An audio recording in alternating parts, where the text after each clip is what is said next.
Regarding my last video, about judging people for sinning, you know, if you're, let's just play in the realms of conjecture and speculation.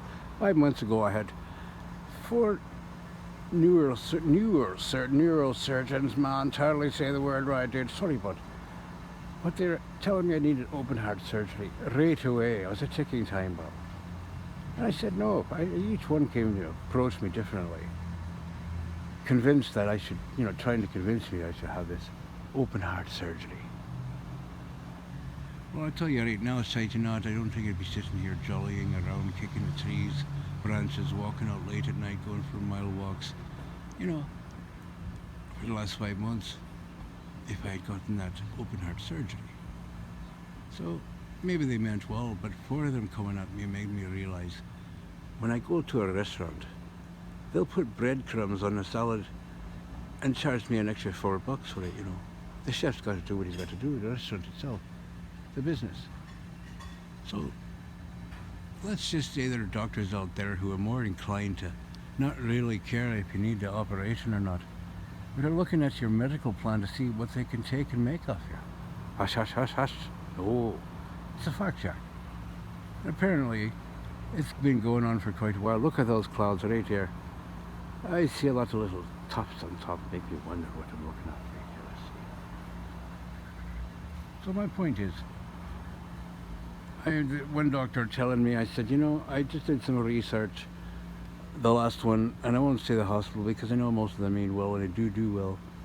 But he's telling me that, I said, I did some research and apparently I hear you guys are funneling people through the system, just, whether the surgery is necessary or not.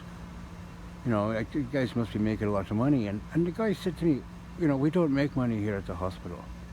And the guy was dressed better than Johnny Cochran and O.J. Simpson's lawyer. And I had to ask, well, how do you afford for that suit? Look at those shoes. They've got to be worth, what, $700? How do you afford for that? How do you afford your house? What kind of car do you buy?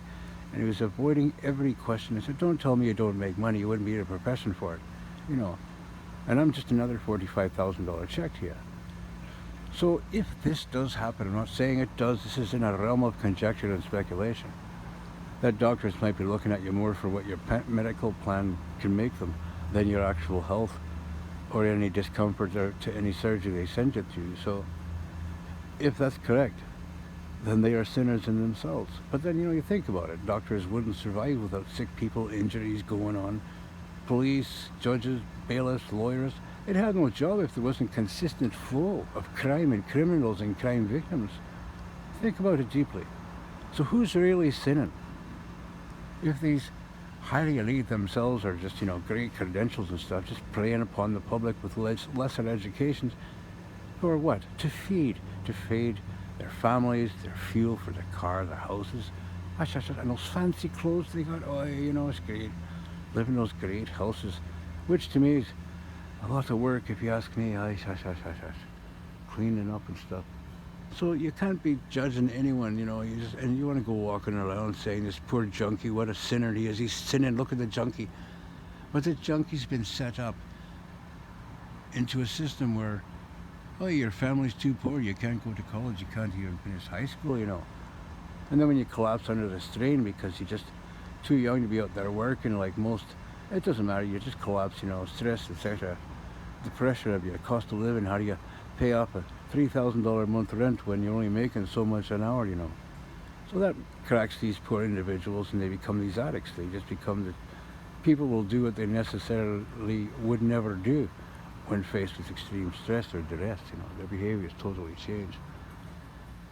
So to be judging the addict, knowing that the systems need criminals, addiction counselors, all these thousands, hundreds of thousands of them are graduating every month that want to become lawyers and, police officers, doctors, social workers.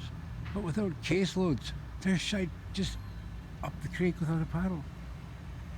So don't be judging them who's a sinner and who's not, because they've been set up to be that way. And you might say, it's by their own choice. All I have to tell you, go eat some gumdrops and sit in the shower and just take an hour or two to think about that concept. Forgive them for they know not what they do. I too Don't matter if they're a doctor, police officer, bailiff, or judge too. I could tell you lots of stories about even just going into a courtroom to represent myself. And the prosecutor outright lied in his opening statement. And I'm representing myself, and it's all public record in the New Westminster courts. But I kind of shot him down and said, if it's true what he says, call the bailiff in here right now, and he's right outside. We'll solve this right here. And rather than do that, anyways, the whole thing turned out where the prosecutor got reprimanded. So did the arresting officer who arrested me. Didn't ever interview me. I was arrested by one officer. And another one who was doing the investigation never came to get my side of the story, and they said, according to this officer, said, oh, Mr. Flynn wasn't injured, but when he got to the old police station, they had to call the ambulance because he was marked and beat up. Looked like he was just, anyways. So the judge says, you should always question the other party.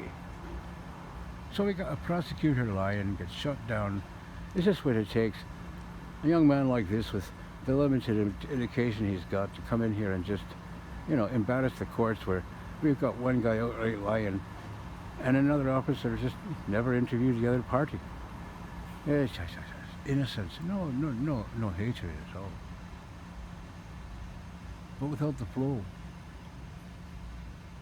I mean, the prosecutor's probably thinking, I need a caseload. So they need prisoners and populaces to keep all those guards employed too. It's just a shite show, crazy, beautiful maze of this, that, and the other.